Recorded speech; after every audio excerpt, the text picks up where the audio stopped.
wai a ce kamar ni Alhaji Musa Umar za a koro yata daga makaranta. Wai saboda fada suka yi ta ji ma wata yarinya ciwo za a kore ta zuwa gida. Wallahi tallahi Alhaji ni ban san da wannan batu ba amma bari.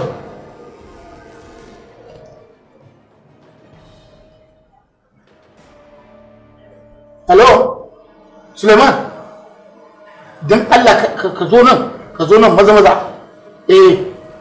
Alhamdulillah, yawa.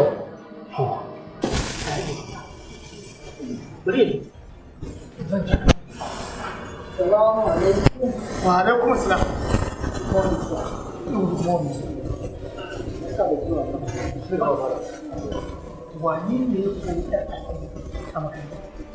Ai faɗa suka yi da Nafisa har ya kai ga ita Zainab ta jima Nafisa ciwo a kanta, shi yasa Yasmin ta kore ta. Ta kai Nafisa asibiti. Idan ta dawo, yes sir. gaya mata cewa ina neman ta anan maza. Okay sir. Kana ji na? In Allah ya yawa. To na gode sir. To sai an jima Alhaji. To shikenan. Okay, to kaɗan yi haƙuri da Allah bari in amsa wayan Alhaji Musa. Salamu alaikum.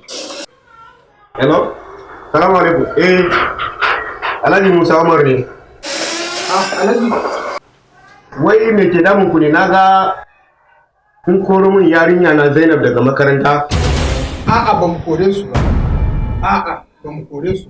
Ka yi haƙuri. To yaushe ne na biya kuɗin makaranta da za ku koro ta daga makaranta? A'a ka yi haƙuri, matsala aka samu. Tsakaninta ne da wata ɗaliba aka samu matsala. Faɗa suka yi shine sa muka sallame su zuwa gida. Faɗa kuma suka yi? To na sa abin da zan yi. Amma ka faɗa ma gobe zan turo ta koma makaranta. Amma ka faɗa ma principal kar ya sake koro min yarinya daga makaranta. To masha Allah, gobe ka turo ta kai ba damuwa. In Allah ya da za mu yi magana.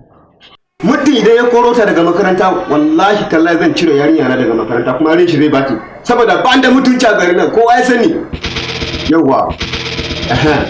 Na gode. Kira da nake a cikin gida shine ka fita farfadiyar waje kake waya. Waye sani ma ko mace ta kira kake waya da ita. Yanzu ke ba dama dan na fito farfada ina waya shikenan sai kice ina waya da wata? Haba, ko ni kin ga nayi kama da mazajen da suna yi wa mata alƙawari tun a waje cewa ba za su ƙara aure ba. Ina son ƙara aure zaki hana ni ne zan iya ƙara ta 2 ta 3 har ta 4 ma. Banda ke amma kuma kawai dan na fito ina waya sai ki fara zargi na haka ake yi. Ba ke ne zaki hana ni. Ba abin da ya dame ni in ka so ka karo guda kudu ma akan nan ba abin da ya dame ni dai tsoro na daya kaka je ka kawo mana cuta a gida. Ka mana ciwo a gida ka bani da yara mu zo mu. Wallahi kuna da matsala wallahi. Mata ba kuna da matsala. Kowa yi da kyau zai ga da kyau.